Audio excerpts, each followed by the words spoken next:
Good evening. Good evening, and thank you for joining us this evening for part two of the trauma series, addressing the African American community. If you want to catch up and you want to look at part one to see where we're going for the next 3 days, I want you to go to Facebook, March 2021, and go to the Arundel County NAACP's page, and you will see part one of these series. Catch up after tonight, and then you'll be ready for tomorrow. This trauma series is brought to you by The Collective. We are purposeful organizations that come together to enlighten the community.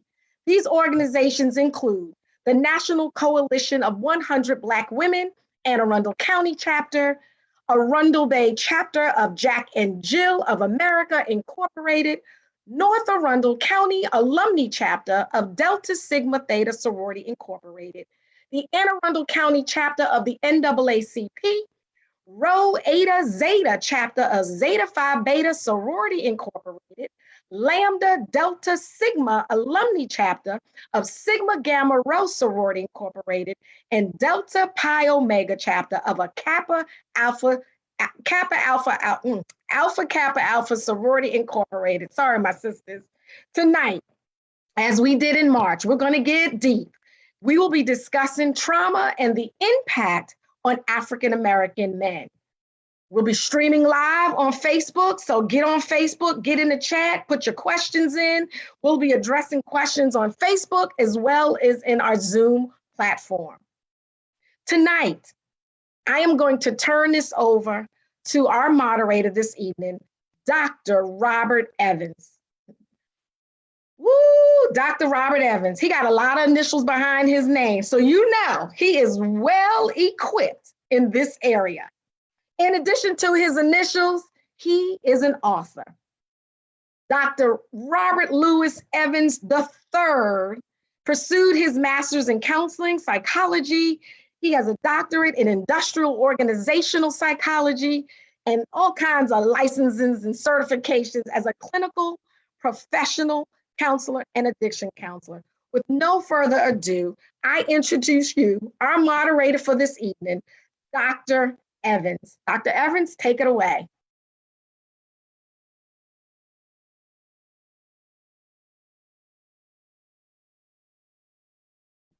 Let me get the technology together. Let me get it together.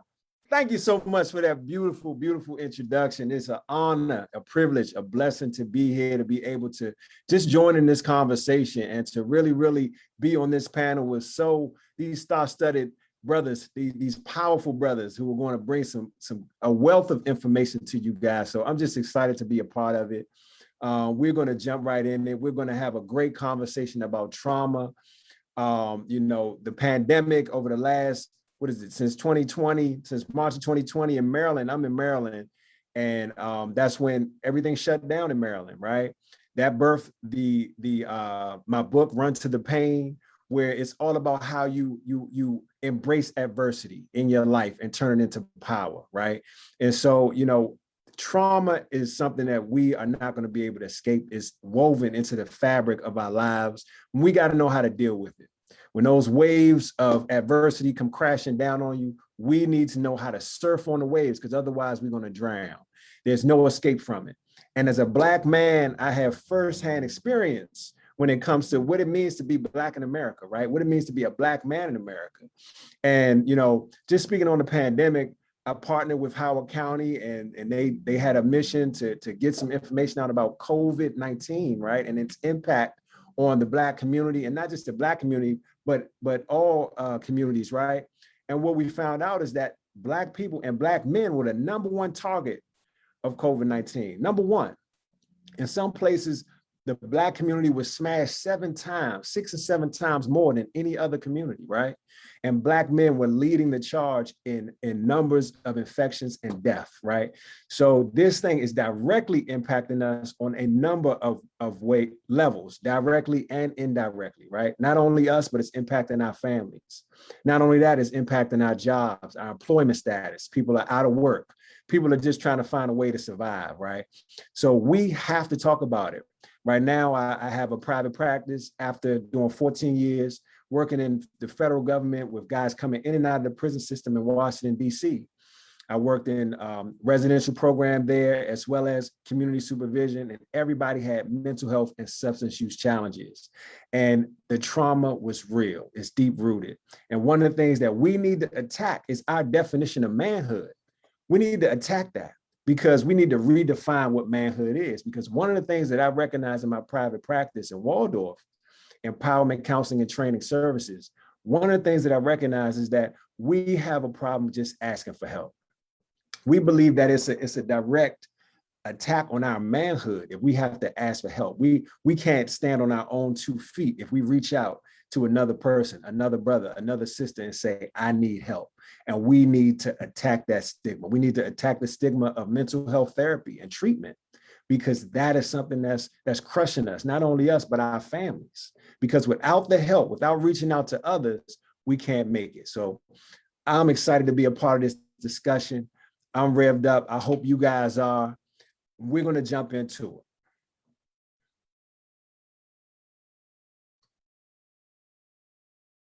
So I guess we're going to jump right into the questions. I think my screen here, let me, pardon the technology, my lack of use of technology. I want to, are we going to get introductions of my fellow panel, or is that something that I need to do?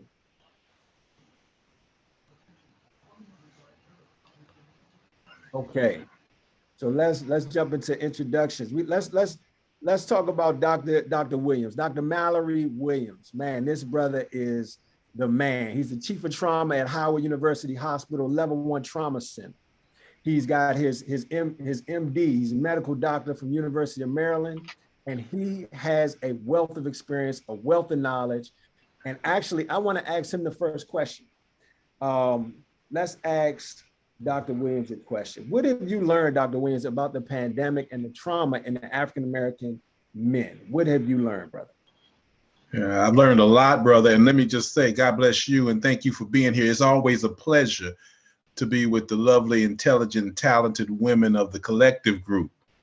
I've worked all day, but I feel energized now being here with this crowd, and this is home, and it feels good. I think the question is pertinent. I'm gonna tell you a little bit about what I know. I'm gonna tell you a little bit about what I experience on a day-to-day basis, and then later on in the panel session, we'll even get to what I believe, which is probably more important than anything else that I have to say. What I can tell you is that if you begin this story, brother, with African-American men and their health matrices, their indices, their financial health, their mental health being what it was before the pandemic. And then you take on top of that and lay on top of that the burdens that the nation have taken on with regards to this pandemic. What it really adds up to is a crushing force. A crushing force. And the good news, I don't want to linger on too much negativity. The good news is that while we are pressed down, we still are standing, and we still have a chance to remake ourselves and renew ourselves and to become better through this. So we are cast down, yet we are not defeated. As I look at this fundamentally, as a trauma surgeon and as a Black man living in America, I can tell you that it should not be that the last paper that I wrote showed that trauma in DC was down by 22%. But if you look at penetrating trauma, it's significantly up. And if you look inside of those penetrating trauma numbers, you're going to see the majority of those numbers African-American men. That's an oxymoron. Everybody is isolating, socially distancing. There was not a lot of reason to be out on the street. There wasn't a lot of places to go to. Overall trauma went down, yet penetrating trauma went up, which means interpersonal violence went up. And when you look inside of the interpersonal violence, box, we see African American men huddled in that box, most often being harmed intentionally or unintentionally by another African American man. It should not be that the last patient that I really had a meaningful conversation with in my level 1 trauma center was one of 6 people in the same family who were shot all at the same time, unintentionally, because Wow. they were in the same place. And of the group of people who were shot, a significant number of those were not only men, but they were young men in the prime of their lives, now dealing with the disability of a gunshot wound. Should not be that when you look inside of all of our jails in America, and as a country, we put more people in prison than any other country, you know that. It should not be that when we look inside of our jails and we see that because of this pandemic, we've had all of these prison releases taking place by which people are now, once we're in jail, now they're getting out early because of the pandemic. Yet when you look at who's being released and who's being retained, African American men are disproportionately not encountering the benefit of being released early. It shouldn't be that arrests are down in New York City month over month and year over year, yet African American men and Hispanic men arrests are decreasing at far slower rates than their Caucasian counterparts. That should not be. It shouldn't be that when you look at job instability as a whole, we see African American men and African Americans as a whole more forced into frontline or essential worker jobs where they continue to have health insecurity. And yet, as they take those jobs to care for their families and to be economically productive in this economy, they still have to bear the weight of health insecurity because the federal government has not yet said we're going to protect this economy by putting a halo of protection over our essential workers. And so what I have learned about African American men is a little bit of something that I probably already knew and has just been refreshed by this pandemic, is that, wow, we are particularly resilient, we are particularly strong, because even as these crushing forces that I just described and that you pointed toward descend upon us, we still are here with this opportunity to try to become stronger and make our way through it. Thank you for that question, brother. Wow, wow, wow. That was a phenomenal response, man. And I really appreciate it. I actually want to go to Annapolis Police Chief. And I want to give him an opportunity to actually answer the same question. Mr. Edward Jackson, I want to give him a chance. And Mr. Jackson, man, he's a colonial, let's see, he served in Baltimore Police Department for 21 years. In 2018, Colonel Jackson returned from retirement to become the Inspector General of Baltimore Police. In 2019, he became the Chief of Annapolis Police Department. He's the Assistant Professor of Criminal Justice at Baltimore City Community College. He's just doing everything. He's outstanding. Before we got online, he was telling us how many phones he got. Right? He's an important guy, but he knows how to balance all of this stuff, man. He's keeping balance at the forefront, which is outstanding. But I really want to, man, I want to give this brother an opportunity to answer the same question. Do you remember the question, brother? Yes. Yes, I do. Can you hear me? Yes, sir. Let's hear from you, Chief. Oh, okay. Got you. Yes. I wouldn't have too much to add other than what the doctor very articulated very well, I should say. You know, as a trained sociologist and police officer, the only thing I would add from my personal experience during this pandemic and the trauma that was associated with it, especially from a Black perspective, two things. we have a crisis response team. We partner with Arundel County Police Department, the city of Annapolis. We're much smaller, so we pay the Anne Arundel County Department of Health and the Anne Arundel County Police Department to work with our residents in the city of Annapolis, because Annapolis, after all, some people lose sight of that. We are citizens of Anne Arundel County. We're in Anne Arundel County, but we do pay a fee to work with families who are in crisis.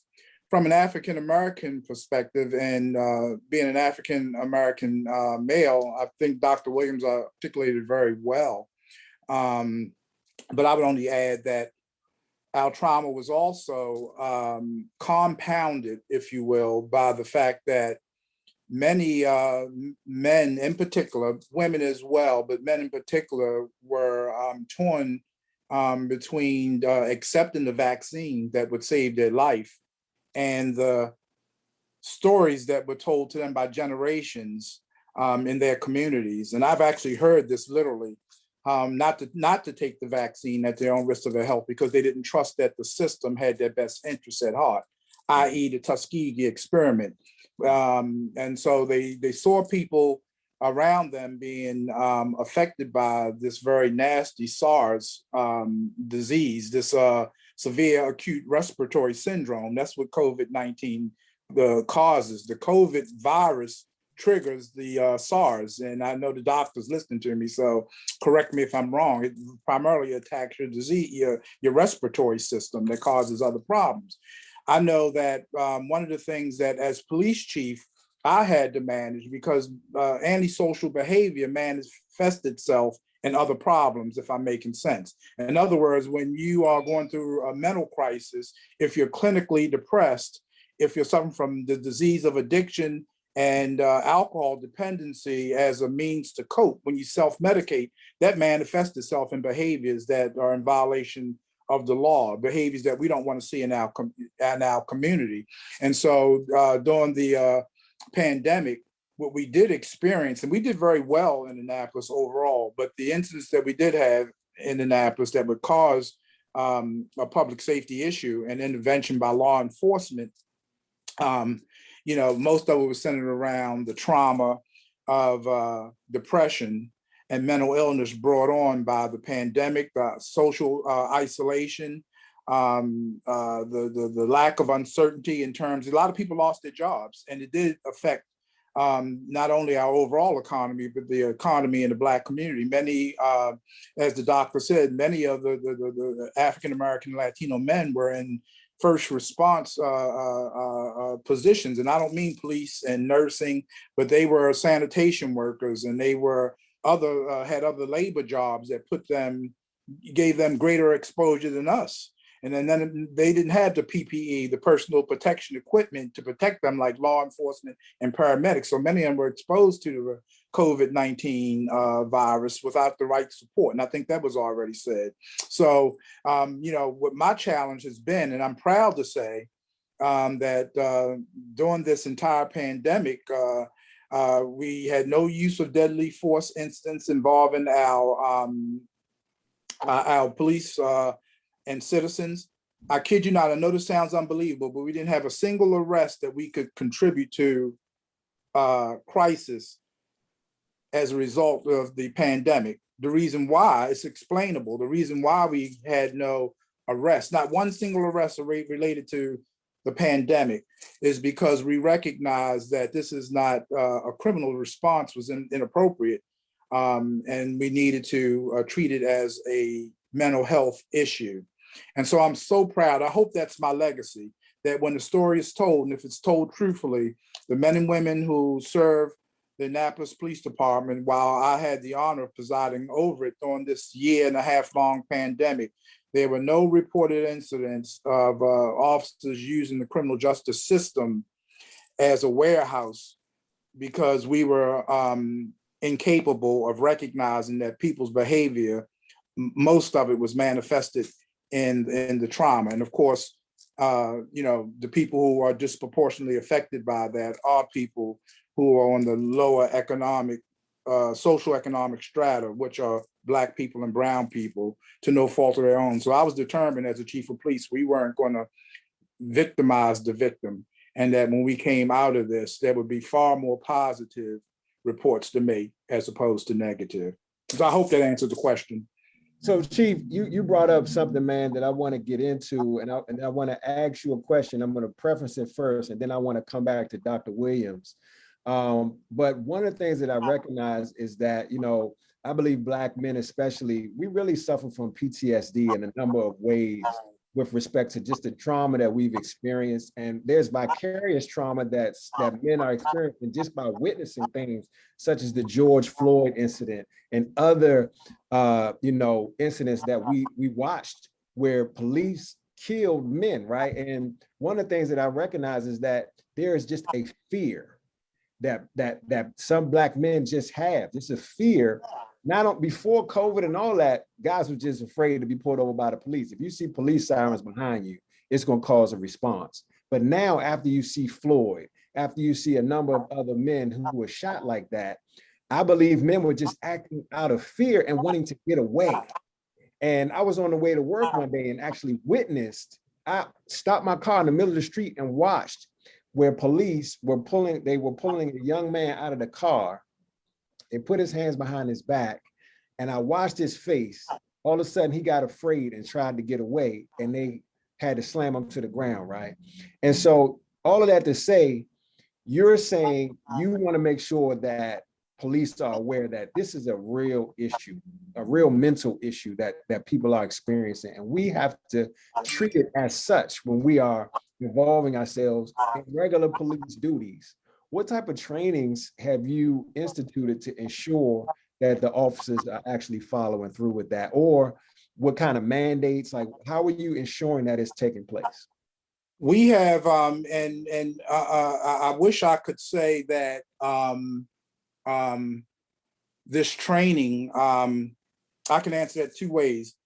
Most of the training has been mandated by state legislation for most agencies. Most agencies didn't do it because it's the right thing to do, because the law said they had to do it in the aftermath of the in-custody death of George Floyd, the tragic death of George Floyd. Of course, it sparked the protests around the country. Everybody on this call knows the story, so I don't have to rehash that.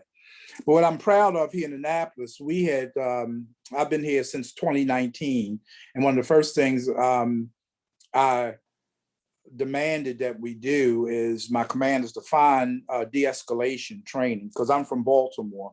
I know the importance of de-escalation, using de-escalation tactics. Now, are they foolproof? Absolutely not. I hear all the time about police use of force, and police use of force is not a pretty thing. I think one of the biggest civil rights issues, and I think that, if I don't want to misquote him, but he can clarify that. I heard Dr. Williams say something that I thought was very important. He sees Black men who are traumatized by other Black men.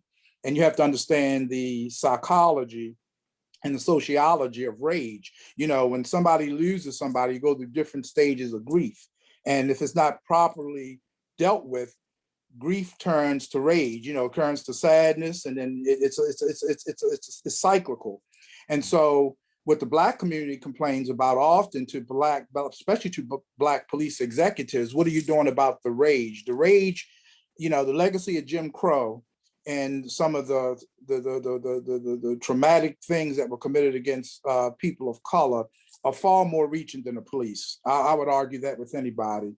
When you talk about criminal justice, you have to also include social justice, economic justice. Trauma occurs not only at the hands of police, but it occurs the lack of access to capital, lack of health care, lack of nutritious food, curriculums that don't teach us about self. And so when we talk about this, at the end result, why would you have anything other than trauma? If you have alcoholism operating in the community, you have mental illness, you have children who are hungry, you have Black men who don't have a purpose or who are denied access, they can't get a decent education, can't get life skills. Eventually they can't cope. And so the rage, the biggest civil rights issue is the autopilot violence, not only violence by the police, but violence committed in the community. Look at Baltimore. Baltimore is a tremendous case study. with the level of homicide. Homicide is still the #1 killer, I believe. And Dr. Williams helped me out. As a professor of surgery and a emergency room surgeon, most of the cases that come in there are still cases, which is problematic for me, are trauma cases. The shootings are community violence. And we have to find a way collectively, I think intellectually, those of us who are in responsible positions and in positions that require intellect to solve these problems, you got to find a way to turn that around and not silo the problem. I think, like Albert Einstein said, there's no disconnect in the universe. I think that all of it is related. And when we try to compartmentalize it, we never really solve the problem. Police trauma, Black trauma is connected to the way police have historically treated people, but it doesn't stop there. It stops at when we send our children to school and the teachers don't teach them about their true history and how they helped build this country. When our textbooks don't have the right information, when they're dated, when children don't have access to the latest technology, when they're not encouraged to go to medical school or Morehouse or Spelman or Harvard or Yale, when the school system is designed for them at best to rise to mediocrity, then that's going to be behavioral problems and eventually going to get to the police in an unhealthy way. And then this is the most important thing I believe I have to say, is that the day that police do the bidding for unscrupulous politicians and elected officials who want to keep misery confined to our communities, they have to be called out too, because they bear the brunt of this too. As long as it's happening in the hood and happening in areas geographically inhabited by men and women of color, then we're going to give a lot of rhetoric to the problem, but we're not going to give any real solutions. I like the fact that people are very good with nouns, but I want to see some verbs. I want to see some action words to talk about real funding and all those kind of things. So that's what I'm using, this very short platform that I have, because police chiefs don't last that long for a lot of reasons. So for the time I have the bully pulpit, I want to exercise the opportunity to say, look, we're all in this together. I'll take the blame for police. I'll be accountable to the community for police conduct. But if we're really going to get to the root of the problem, it has to go far beyond just that. We have to, when we talk about trauma, we have to talk about all those things. Domestic violence, when a brother beats the crap out of a sister, when he calls her out of a name, that's trauma too. So we can't forget that. And that manifests itself in behaviors that put them on the radar screen of police. A lot of people may disagree with that. When we disrespect our mothers and our seniors, and because of things that's gone unaddressed, then we have these young men, particularly because they are the ones that catch the brunt of this, they're walking time bombs, and it doesn't take very much to set them off, So anyway, that's my spiel on. Okay, you're good. You're good, Chief. You're good. You're good. You were good in including everybody in that question. But I'm gonna get you off the hot seat. I want to come to Doc, because I want to kind of change the question a little bit, because it's not so much asking you, what should the police do, but we were talking about the trauma of Black men, the fear of Black men, and as the police, as Chief put out there, the anger, the rage. From your perspective, how do we deal with that? Can't hear you, brother. I think the Chief is on to something, and we're gonna get these ratings up. Nina, the great Nina Simone said, "Black is the color of my true love's hair." She went on to say, "I love the ground on which he stands." All right. He gets beyond just him and his flesh, but I love the ground on which he stands. And so if we're going to really talking about the trauma, we got to get to that root that the Chief was talking about, and that is a Black man's capacity to fall in love with himself. So then he can love a Black woman, right? And then he can be like John Legend, even when I lose, I'm winning. Right. You understand what I'm saying? And so when we get there, right, we're in a place where the last thing on your mind is putting your hand on a gun and pointing in the direction of some other man and pulling the trigger and snuffing out his life, because you are in a romance, okay, with some things, right? And you want to be around to experience that, right? Over and over and over and over again, right? So you ain't trying to check out of here and go 6 feet deep because you got too much to be above ground for. And I really think that the impacts that the chiefs talked about coming from all directions, right? You know, how do you undo imperialism and the role that it played on us as a people? As a way, but it's going to be very difficult for you to do that if you're not very well educated. And it's going to be very difficult to do that if you're not a person who has a spiritual life, right? And so now let's go to the pandemic. What did the pandemic do in our community? It took away schools and took away church, right? The healing grounds, the places where we go to get washed so that we can heal and so that we can find the tools to not only love ourselves, right, but love others, right? And so we cannot do away with this external force called the pandemic. We know long before there was COVID-19, there was Katrina, there were earthquakes, there were hurricanes, there were large mass disasters. And what do we know coming out of those mass disasters? We know every mass disaster that you study across the country and across the world, by the way, that there are significant psychological impacts that occur whenever there is a mass disaster in a country, a nation, or a region, right? Why? Because we lose our way of life. What does it mean when a Black man can't go to the barbershop, hang with his boys, and get his hair cut? In some ways, that's our psychologist's couch, right? That's the place where we can be us, or as let me paraphrase the scripture, we can be naked and not ashamed. Okay, we can expose ourselves to other men who can see us for who we are, love us, accept us. We can laugh and joke and we can be accepted there, right? So when you close down barbershops in Black communities because of a pandemic, what have you done to the psychotherapy that Black men have when they get their hair cut, right? That's our space of counseling, right? What have you done for some if you close down a hair salon for women? Right? That's their spot, right? And some of us, we gotta have a club. That's right. Right? And so when you take these things away because of a virus or whatever the consequences, make no mistake about it, you are taking away the lifestyle of a people, right? The way of life as we know it, right? And that causes people to do what? Go insane, some of them, right? Now, we can critique whether or not they should or not, but the data is pretty clear.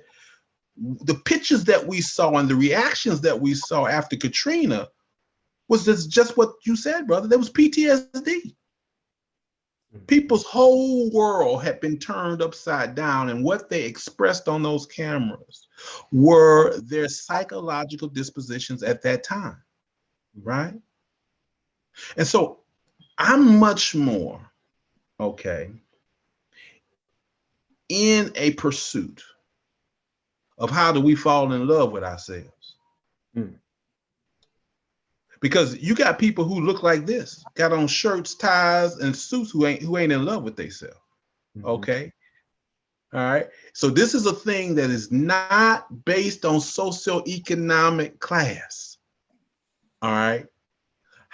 You know whether or not you're in love with yourself, because when you see the mirror reflection of yourself, then what do you think in your mind? Right? How do you configure that? Right? That precious life that looks like you, across from you, right? Be it male, be it female, be it whatever. How do we begin to rework our psychology and our tools so that we are so much in love with ourselves that we become self-affirming to everybody around us, right? And now we're powerful, right? Because now we have the ability to lift other people up, okay, and get them to a place where they can be constructive and productive, right? Mm-hmm. And I believe that Black men have that capacity, and it's not far off. Mm-hmm. Why do I say that? I say that because when on Sundays, well, first of all, on Saturdays, because I like Saturdays better than Sundays, because I like college football better than I like pro football. Mm-hmm. And what I see on the field, what they do together when they come together and perform as a team, is exactly what I want them to do in society. Pick each other up when they're down, dust each other off and say that's all right when a mistake has been made. Put your arms around somebody who may have ran into you unintentionally, okay?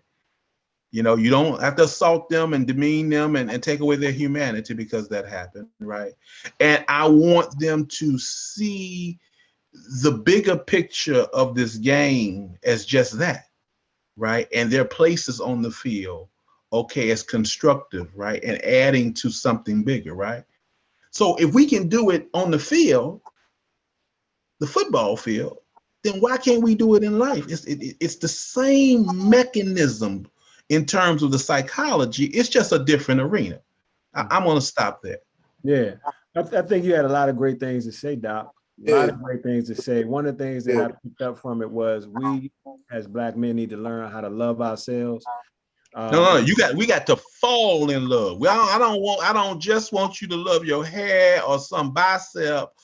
I want you to fall in love, a depth of love, right? Because then it is likely that you will stay there for a significant period of time. You see what I'm saying? And then your question was, how do we do it? Right. Go ahead. Right. So Mark Twain, whose real name is Samuel Clemens, I like what he said. He said, much of learning is relearning what we already know that's wrong. So he doesn't start with learning from the standpoint of taking in new information. That's not where he starts. He starts with examining closely the things you just know are right that really are wrong.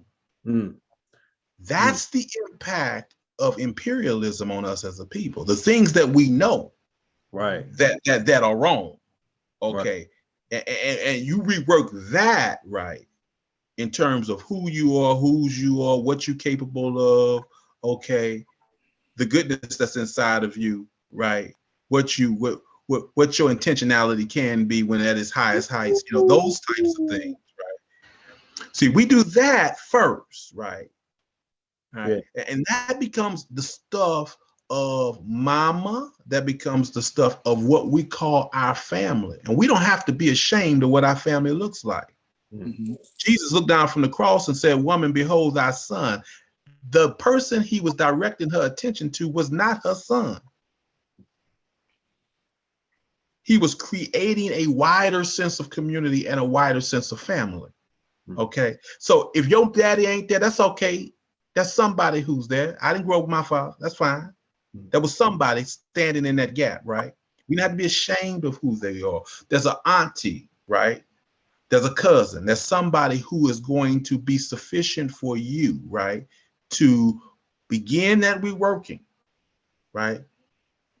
And start on that way. But one of the things the chief said that I love about, that I really truly appreciate, is that you see, when we have a child in our community, the planning that goes into having that child,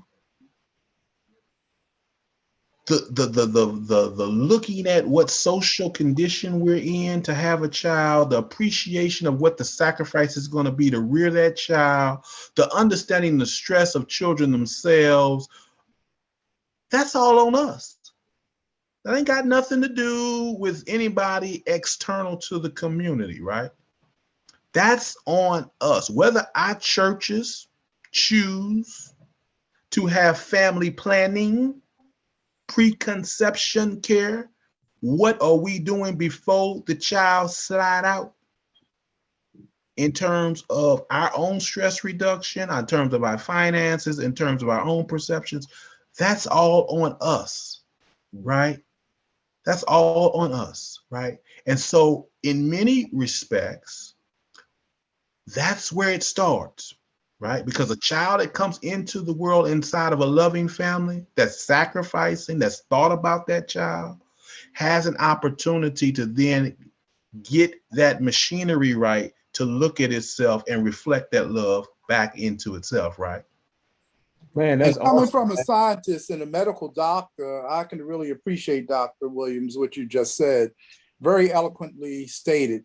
I'm not trying to, and when I speak publicly, the first thing I usually preface my remarks with, I'm not trying to let the police off the hook. Is we have our share of blame as a profession, but there's other blame. And what Dr. Williams just talked about, and I want you to think about what I'm about to say. There are 6 basic institutions of social control in America, in American society. There are more, but 6 basic ones.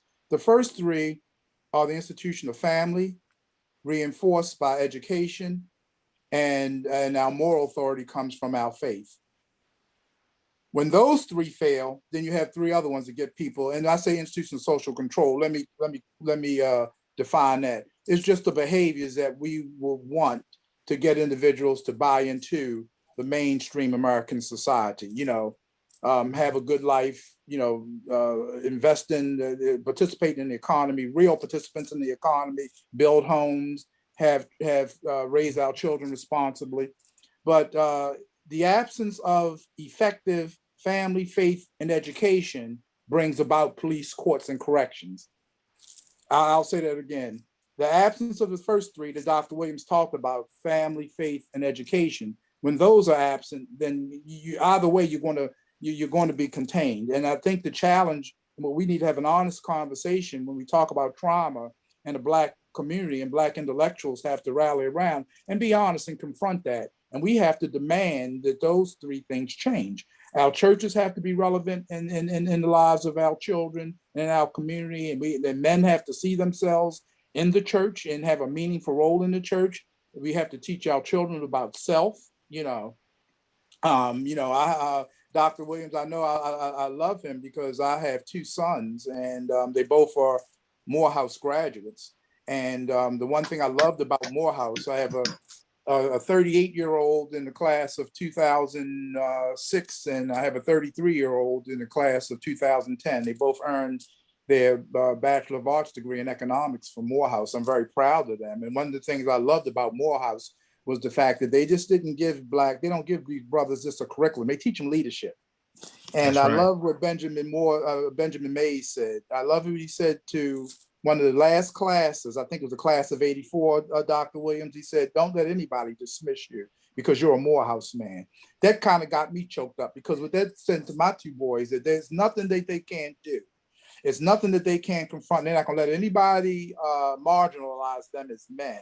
And we need to fortify our children with that kind of encouragement. And quite frankly, I don't see it in a lot of American cities. I'm not letting police off the hook, but that's easy. That's what the enemy wants you to do. They want you to blame the police for everything because then banks are not investing in your communities.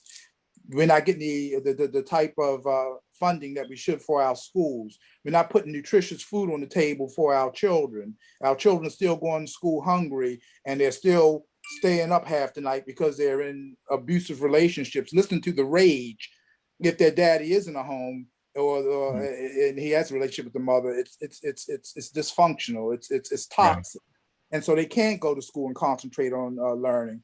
I think that Maslow and his theory of self-actualization makes that point. If you don't have safety and security, you're not going to self-actualize. So I love what Dr. Williams said. I think he makes that point. I used to teach that in my sociology one-on-one class. I said, if you don't understand anything else about sociology, it deals with human behavior. And it examines our roles in society. It's the misunderstanding of those roles or the lack of information that caused half this conflict. Because I believe that we can talk about trauma at the hands of police. That's the end result. That's a failure of society, not just police departments. America fails every time a police officer does something inappropriate. And every time there's a police officer who's poorly trained, and when you have police departments, and some police departments are more known for it than others in the Black community, if you all know what I mean. There's certain parts of the country where if you're Black, it's a high probability that something bad going to happen if you ride through that jurisdiction. That's what we as society have to collectively hold them accountable. And there's ways we can do that. So, you know, when we talk about that kind of trauma, we need to have more strategy meetings that's more verb laden than noun laden. You know, we need encouragement and nice speeches, but we need action steps to deal with this trauma. So anyway, that's I just want to let Dr. Williams know that you know, I appreciate a lot of what he had to say. He makes really all I'm doing is piggybacking on on a good doctor. Yeah, all I'm doing is piggybacking on him. It's a great segue into another question about accountability. Before we go there, I wanted to add something to what Dr. Williams said, because he talked about intentionality, and I love giving practical responses like, what can we do now? What's now, right? We can talk, but what's now? One of the things that I did was I created a workbook called Intentionality. That's the title of the workbook. And it's all about learning yourself, self-awareness and self-correction. So you hit it on the head, Doc. You said we got to learn how to fall in love with ourselves. And the only way to do it is we need to do a deep dive into who we are. We need to find out who we are. What's behind our motivation? What's behind our passions? What's behind our guilt, our anger, our triggers, our buttons? And it's all in there. And there's strategies to self-correct. So you can access that book on my website or Amazon. But definitely, I want to give people the opportunity to go and do the work. But this is work that you're going to be diving into yourself, and you may need some help navigating it. So a big advocate of therapy. Find someone who you can connect with, someone you can talk to, someone who is going to be non-biased and give you the responses that you need to help you get to what you need to, where you need to go, right? But with that being said, next question, and I want to start with the chief. You know, this past session that ended in June, Maryland legislature passed the Police Accountability Bill. What does that mean for the Black and Brown community, and how does this bill sort of, if it does, bridge the relationship between police and the Black community? Well, if it's done correctly, there's some things in there I agree with. There's nothing I disagree with. Let me say this. There's a lot of the legislation that I see I understand the theoretical view. My concern is the practicality, because what the legislation doesn't talk about is how we pay for all these things that they want departments to do. And then in order to implement this, everybody on the screen pays taxes. Everybody here is productive and works every day. So you're going to open up your paycheck one day and see that the cost is going to be passed on to the taxpayers. That's another argument, but that's the challenge that most police chiefs will tell you, regardless of what your mentality is or how you feel about this legislation. I think the legislation as it's written, though, to answer your question more directly, Dr. Evans, I think that the legislation as it's written addresses some of the systemic problems in law enforcement. I know my challenge is where do we get the bandwidth? How do we develop the bandwidth to fully implement it? But one of the things that I like, I'll highlight some of my favorite parts. I love the de-escalation part. That when we go in a strategic way. We no longer by law now, we're mandated to develop strategies. You know, for example, give you a quick one. We have a hazard file that we're going to develop now. So now, if we've been to a residence before and the person has been in crisis, our dispatchers will tell us that. So now we're going there knowing that this person has a history of mental illness. So we'll when we approach it, there's no surprises, and so we already have a response ready and tailored for that particular address, so that we can de-escalate. Now, is it foolproof? No, but it's a big improvement over what we were doing. So, for example, somebody has a history of bipolar disorder, right? And you know, in the Black community, many people can't afford, you know, psychotherapists and all this other kind of stuff, so they self-medicate, having through alcohol and unfortunately drugs. So when we get the calls to those locations, then the dispatcher tell the officers before they get there, this is who this is and this is his history. So we're going there now with a mindset not to arrest him, but to help him and to get him into treatment. And I think that's a good thing. That's one of the things I like about the new legislation. I like the accountability piece. I think that my power as the chief of the city of Annapolis is I've shifted that paradigm that everything's a secret in the police world. You know, my commanders get so frustrated with me because I tell people how the place really works. They have a right to know. It doesn't belong to me. It belongs to the community. And so one of the pieces of legislation now is that we have to be accountable in terms of how we disseminate information. We have to be transparent. That's another thing I like. I have no problem with that. I think that the community has a right to know what we're doing, what we're spending money on. You know, and if it's not in line with their shared values, then that goes back to the piece that we talked about earlier. Then it's incumbent upon the community. It doesn't say it in the legislation, but that's the spirit of the legislation. If the city of Annapolis is unhappy with some of the things that we're doing, then they have to voice their opinion through their elected officials. But at least the ball is rolling out. Elected officials, by act of the law now, legislation, we have to be transparent. So I like that piece too. And one other piece that's going to be difficult to do, but I don't think it's a bad idea. Whenever there's a deadly use of force involving the police, if you watch the news, Baltimore County, I think, is the first agency since October the 1st when this law took effect as a part of the new legislation. Whenever there's deadly force, then I mean that the police officer use it, but if somebody dies during a police encounter, then the Attorney General's office investigates instead of the agency that's responsible for it. And so it gives the citizens some sense that it's not internal politics that guides the investigation, that it's somebody who's not associated with the organization. So those are some of the things that I think if we could find a way to tighten it up and get the funding to properly implement it. That's people, investigators, lawyers, those kind of things. But it's a step in the right direction. I don't think it's a panacea.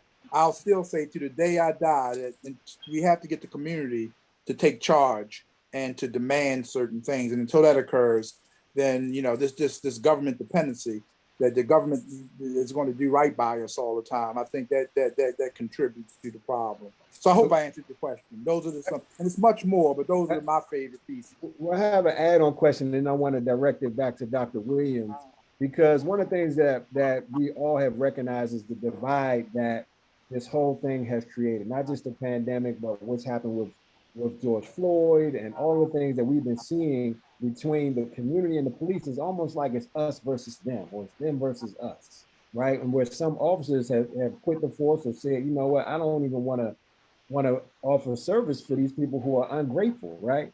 What is the healing ointment, right? What is the healing ointment to heal everybody, to heal the police and to heal the community so that we can know that, okay, we're in this together?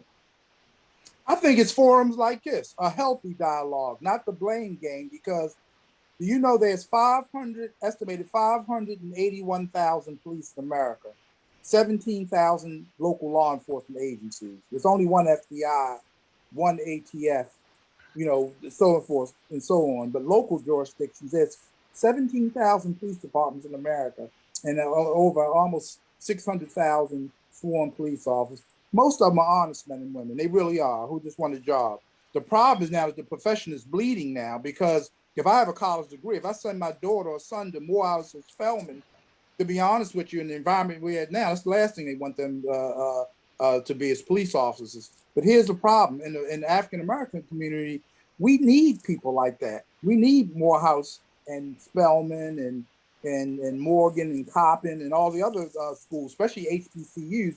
We need them to go into the social sciences, and we need them to become police officers. But now they're running away from the profession because it's high risk, low reward, you know, in the environment that we're living in now. Not only do you have to worry about being killed in the line of duty due to rage, but then they have to worry about if they take an action that doesn't bode well, then the mob rules. And so that's part of the trauma. I had one of my officers commit suicide a couple of days ago. And Wow. so it's real. It's real. Mental health and policing is real. But right now, the American narrative doesn't focus on that. Police are getting killed in alarming rates. They executed an African-American officer in Louisiana Saturday, executed him. And so, and that's not, we're averaging about a cop a day being executed in this country. So people are running away from the profession because, you know, it's high risk and low reward. So we have to find a way to reconcile that. I tell people that we got to get rid of this predatory, militaristic image. And then we have to bring about a true guardian, a type of guardian spirit. But then there has to be a dialogue, the community, because guess what? I was watching Baltimore yesterday, the local news here in Baltimore, the Black community. You know, these are not white folks. It's the Black communities up in arms now because they said no laws are being enforced. The drug dealers are just operating open air drug markets in neighborhoods. Our neighborhoods under siege. And where are the police? And so you see my point. And, you know, we got to find a way to balance the two. You know, the police said, wait a minute, y'all wanted us out. Yeah. So now we out. You know, so we have to find a way. You know what I mean? I'm not blaming the community. I'm just saying that that's the challenge, to reconcile both, if I'm making sense. No, I want to add to that. Then I'm gonna come over to Doc, and then we're gonna be getting ready to wrap up. But you are bringing up an excellent point. I actually have 3 police officers who I provide therapy to, and they have a story too, right? They are Black people, right? So we're talking about Black men. 2 of them are Black men. We have Black men. Actually, one is a Black man and 2 Black women. They have a Black story in America. They're Black too, right?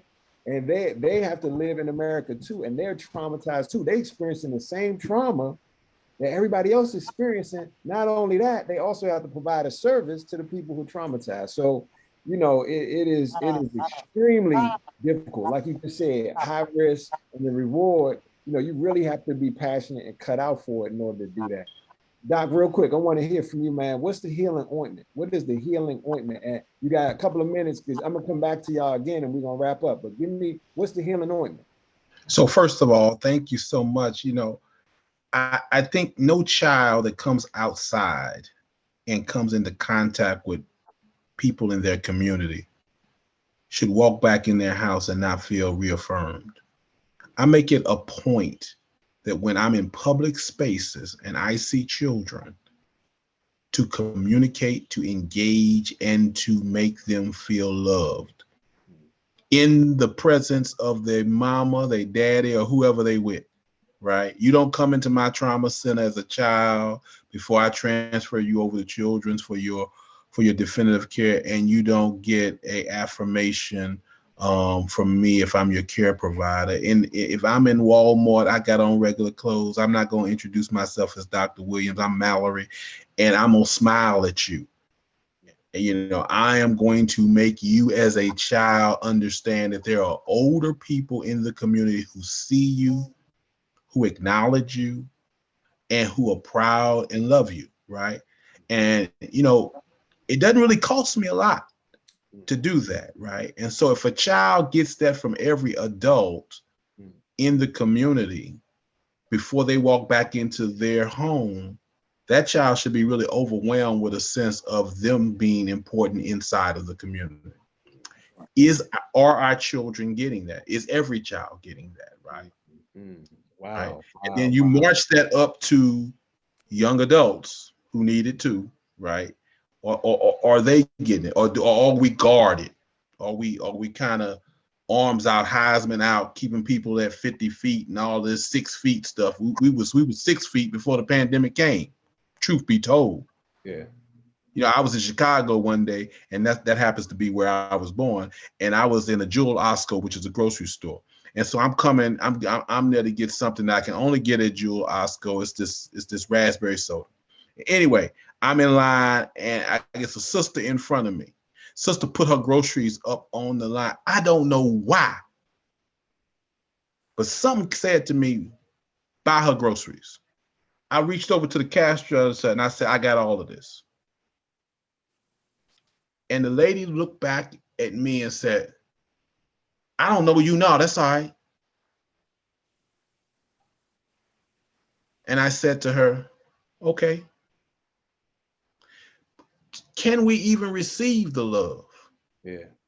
When it's coming arms out, right? Yeah. Can we even receive it? So a black man in a Jewel Osco with one thing, some soda, about to buy a whole basket full of groceries for a sister.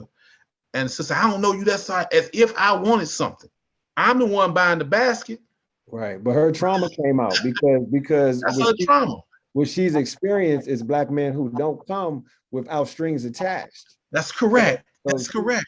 She was speaking from her place of, nah, I don't need no problems. Right. That pain was speaking.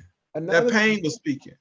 That I recognize is because a lot of men, you were speaking earlier and you were talking about how we need to come together, right? A lot of brothers, actually, the pandemic became their refuge. It became their excuse to stay in because they did not want to connect to people anyway. Right. So they isolate now and they're like, man, it's the pandemic. And then women can't get them to go on a date. They can't get them to go anywhere. Pandemic. So, I'm down. It's a lot of trauma we're dealing with, man.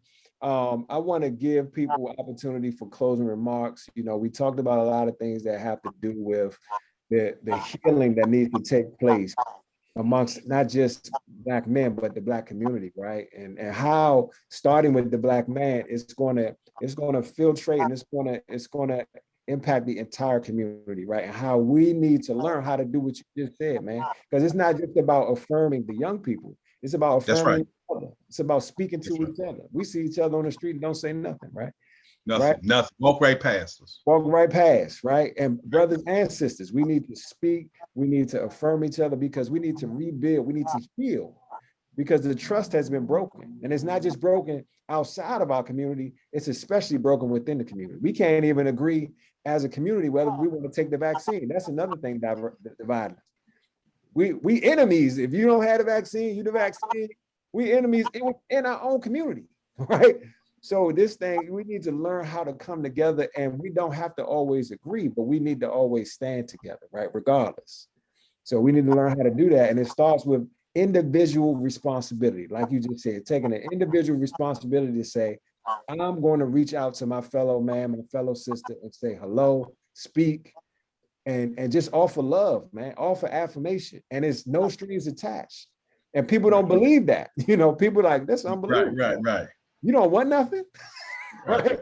Unbelievable. But we have to break down those walls, man. And it starts with us as individuals, Doc. So I appreciate that. I want to hold on. Let me see if there's any final questions here. Someone said, tell us how our programs can best support you. Tell us how our programs can best support you. Let's see. How can we heal? Someone said, how can we heal? I think we were talking about how to heal. We're talking about individual responsibility. How to heal starts from us each taking an individual responsibility to say that we are going to do something different from what we've been doing. It takes courage. It takes courage. How do you overcome trauma? It takes courage. You have to say, you know what? I'm going to have the courage to speak. I'm going to have the courage to say hello. I'm going to have the courage to show some love, even when I don't have to, and there's no strings attached, right? We got to start with ourselves. We got to start within our community, and it's going to branch out, right? Right. And watch this. I'm going to have the courage to re-examine the story that I've been telling myself. There's a story that I'm telling myself. It may be true. It may not be true. I'm going to have the courage to re-look at that thing. And accept feedback from others. That's right. Right. Let me give a real quick plug. It's a real quick plug. Anne Arundel County has it, and so does Annapolis. We had it first, and we trained Anne Arundel County. We have a reentry program, and I'm saying this as a public service announcement. If you have or know of people, especially African-American men, who are coming back into the community from both short and long-term periods of incarceration, we want to know who they are because we want to work with them to get job skills. We're going to get them their driver's license. We have certain programs free of charge. Doesn't cost them anything but to show up. One of the things that I wanted to do, and I was given the authority to do it, is to develop a reentry program. So when men and women come back, it's not a man's program, but majority of the participants are men, because that makes up a vast majority of the criminal justice system. But it is open to women too who have been incarcerated. When they come back into the community, if they have no job skills and nothing to come back to, what we don't want them to do is fall back into the same trap that got them into the situation they were in anyway. So the police department will get them to these destinations. We have HVAC training, culinary arts.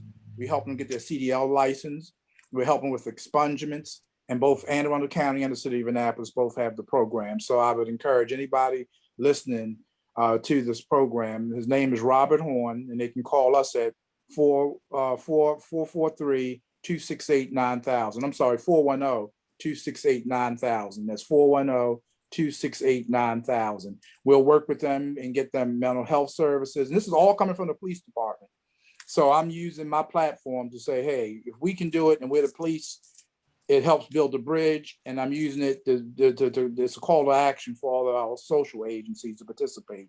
We have a couple of clergymen who've already jumped on board and want to assist us and help us to raise money. And so I just wanted to give a shout out to that program. And anybody who goes by, even somebody here, you want to refer them. If they live in the city of Annapolis or Anne Arundel County, and for those of you who know me well, I'll find if they don't live in the jurisdiction, we don't turn anybody away. We'll still do our very best to help them wherever they live. And what's the name of that program? It's called, well, we call ours Positive Impact Program, PIP. Like Okay. Gladys like PIP, but that's the acronym for Positive Impact Program. But what Positive Impact Program is a reentry. And so we said positive impact because some people thought that reentry sounds stigmatized. And so, okay, we'll change it. We'll find a catchy name. But the end result is, I said, I don't care what you call it. What I want people to answer to is the opportunity to get services that they need so they don't have to go back and reoffend. And the reason why I named all those jobs, because they pay living wages. We tell folks that you need to get a job, work at McDonald's and clean floors. They got 2 kids and child support enforcement is crawling up their neck. They need a job that pays a decent wage so they can take care of their children, And so these are kind of jobs that they can actually make a career out of, and non-judgmental.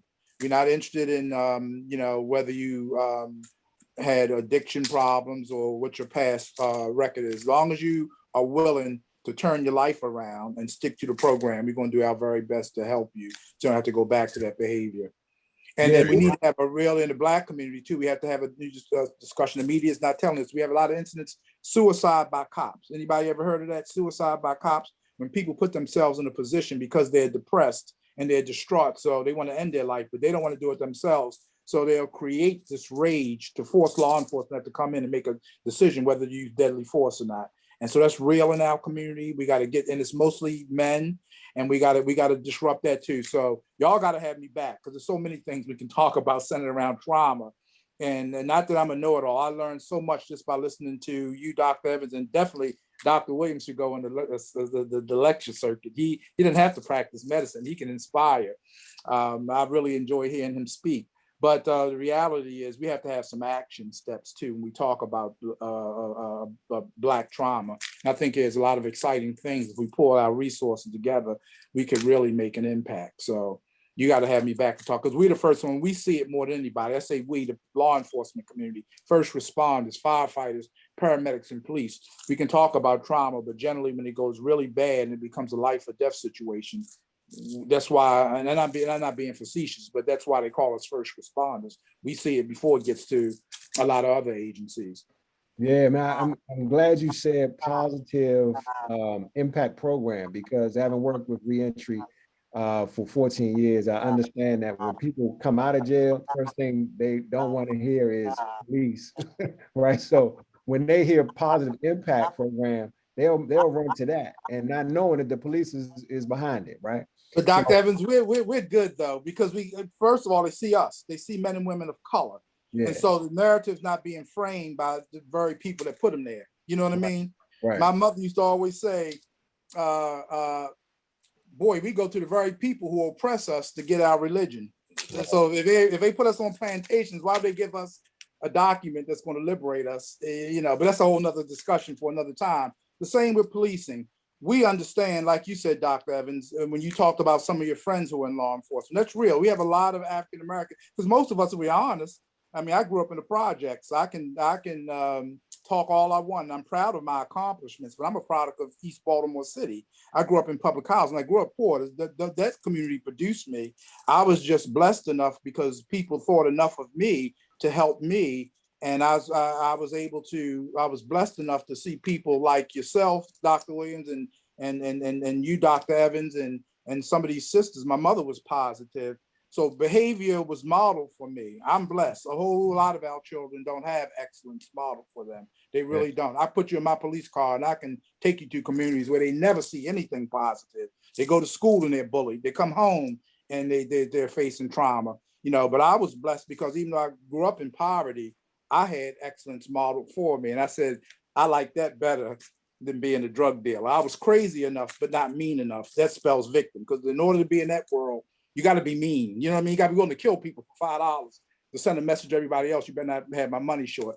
I wasn't wired that way. I was crazy enough to participate, but not mean enough to take those drastic measures. So we have to have real conversations with our young people, whoever going to get past this.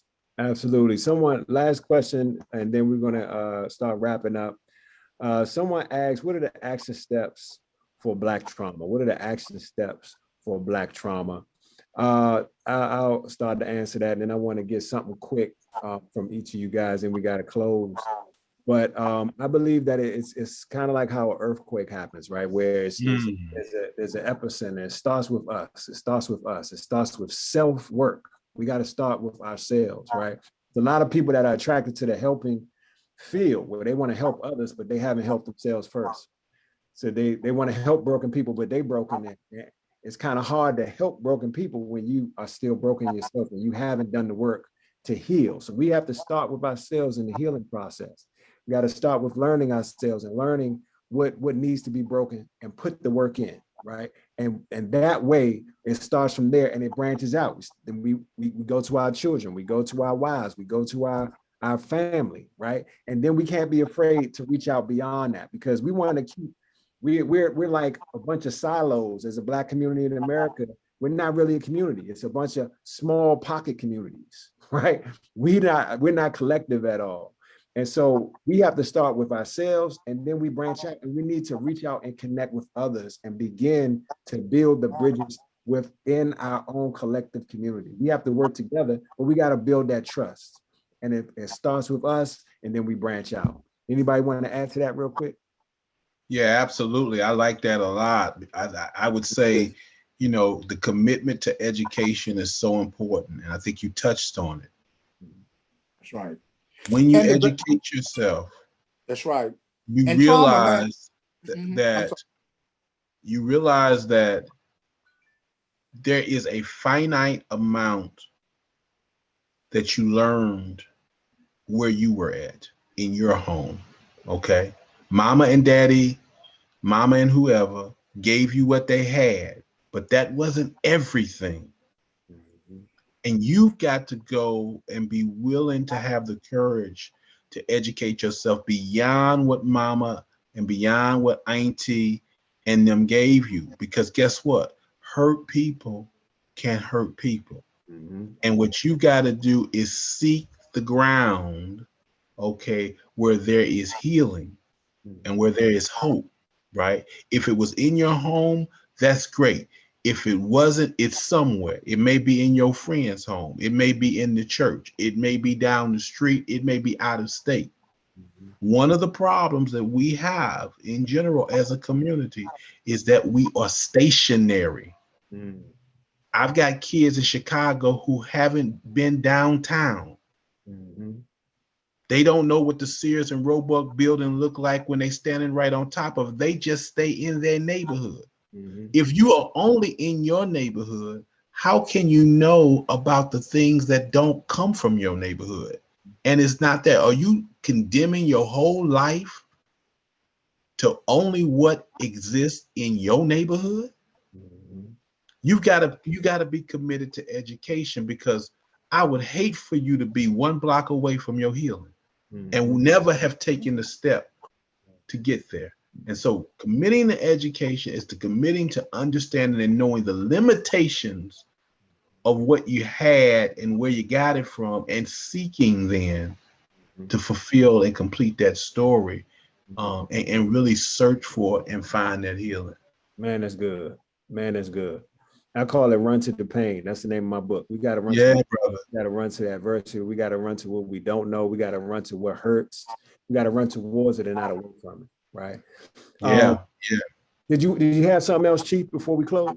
No, I don't have anything else to add. I just would also just say that to recognize trauma. I think a lot of times I have these conversations every day, when especially with boys and young men. Kwanzaa Kunjufu talked about that 40 years ago, when he talked about his seminal work in rearing healthy boys. We got to recognize trauma and not write it off as bad behavior. You have to become the active listeners, because people will tell you what's ailing them, but you have to have a ton of ear. You can't be quick to speak and judge. You have to listen. And then I think minds like that assemble here today, we can come together again as a community, not with a silo mentality, because we allow people who don't experience what we experience to write our script. That's another conversation for another time. That old I get, I'm 62 years old. I hate that we take, really, if we're honest with ourselves, and I don't mean to say this as a criticism or be disrespectful, but quite often our curriculums and the way we operate are more in line with the dominant culture instead of our own. And so until we start becoming more culturally relevant, then we're going to continue to experience trauma. But thank you so much, Dr. Evans and Dr. Williams. It's a pleasure to hear you speak again. Thank you to all of y'all, everybody here. I really appreciate you. Yes. Dr. Evans, let me hit you with this, brother. Do you know I got brothers who have not said I love you to anyone in 5 years? How can you be living your best self? How can you be hit with all of the variety of emotions and be full and complete if you ain't told nobody I love you in 5 years? If all you doing is spitting game on the street and everything is coming short of that deepest emotion that we share as humans. If you don't love yourself, Doc, I argue you can't even utter those words. Yeah, if you don't feel that way about you, you're not going to validate anybody before you validate yourself. But that's good. Excellent point. Excellent. And Doc, what you're saying is we got to learn how to not be 1 and 2 dimensional, right? Right. We're not tapping into all of our dimensions. We only, as men, we think that manhood is about how many women we can have sex with or how many guys we can knock out, and we don't have nothing to do with love. Love is for the weak. Love is not for the man. Love is for the woman. Right. And we got that all wrong, brother. All wrong. That's right. That's right. But got it all wrong, brother. We got to wrap it up, man. I really want to thank the collective group, man, for hosting this series. Oh, no doubt. Shouts out to them. This is the beginning of an outstanding series, man. This is awesome. We're going to be inviting the audience to join us, man, Wednesday and Thursday this week for a discussion on trauma and children and family as a whole. We're going to keep the discussion going for the black, right? But I really enjoyed being here, man. Thank y'all so much for having me. Thank you for, just hosting this series, man. And I look forward to the rest of the week. Yeah, hey, Dr. Evans, watch this. Collaborative, I love you. Yeah. Hey, watch this. Watch this. On the panel. I love everybody. Let me hear you spit that. Let me hear you spit that. And Dr. Evans, let me hear you. Come on now. Collaborative. I love you, collaborative. That's what I'm talking about. That's what I'm talking about. And we do love our sisters because that has to be. We'd be remiss if we didn't thank them for upholding us and supporting us. So, that's right. Mother Earth, right there. The Black Queen is Mother Earth. Right. Man. There you go. Amen. That in high school, I painted a big picture. It was controversial. I had the Black woman. And she was owning the earth. That's right. Amen. And amen means in the Hebrew, so it be. That means not open for discussion. That's right. Say amen. When the pastor say amen, that's right. That's it. So we love our sisters. Right. They uphold us. And to that, Dr. Evans and Dr. Williams, I say amen. Thank you. That's sister. right. I know. I love the ground on which you stand. I came from a queen. I know that. That's right. That's right. Yeah. Gentlemen, I want to thank each and one of you. This was a powerful evening. Dr. Evans, as our moderator, you went deep and our panelists rose to the occasion. Dr. Mallory Williams, professor of surgery and chief of critical care surgical center at Howard, Chief Edward Johnson, Annapolis Police Department. Your responses spoke truth, action, and taught us how we get this thing addressed. Not just our Black men, but in our community. Dr. Evans said it a couple times this evening. What is our healing ointment? What is our healing ointment? What I heard was be intentional, that the work begins with us individually and then collectively. And in order to begin individually, we got to get to the root. And I know tonight was about Black men, but this is about all of us. Getting to the root is falling in love with ourselves so that we have the capacity to lift others. We have to have, trauma's going to be around, but what do we do in spite of? So I want to close this evening with something that Chief said, and I was like, ooh, that blew my mind. If the institutions of family, education, and faith are not present, then not just our men, but our community will face police, courts, and corrections. That was deep, and it was so real. I want to thank you. I want to thank you all. I want to thank our Facebook and our Zoom community for joining us this evening. As Dr. Evans said, we're going to do this for the next 2 days. Please join us tomorrow at 7 p.m. on the same Zoom and Facebook channel. Tomorrow we'll be addressing trauma and youth. And so on behalf of the National Coalition of 100 Black Women, Anne Arundel County Chapter, Arundel Bay Chapter of Jack and Jill of America Incorporated, North Arundel County Alumnae Chapter of Delta Sigma Theta Sorority Incorporated, the Anne Arundel County Chapter of NAACP, Rho Eta Zeta Chapter of Zeta Phi Beta Sorority Incorporated, Lambda Delta Sigma Alumnae Chapter of Sigma Gamma Rho Sorority Incorporated, and Delta Pi Omega Chapter of Alpha Kappa Alpha Sorority. We thank you for joining us this evening, and we'll see you tomorrow. Have a great evening. Take care.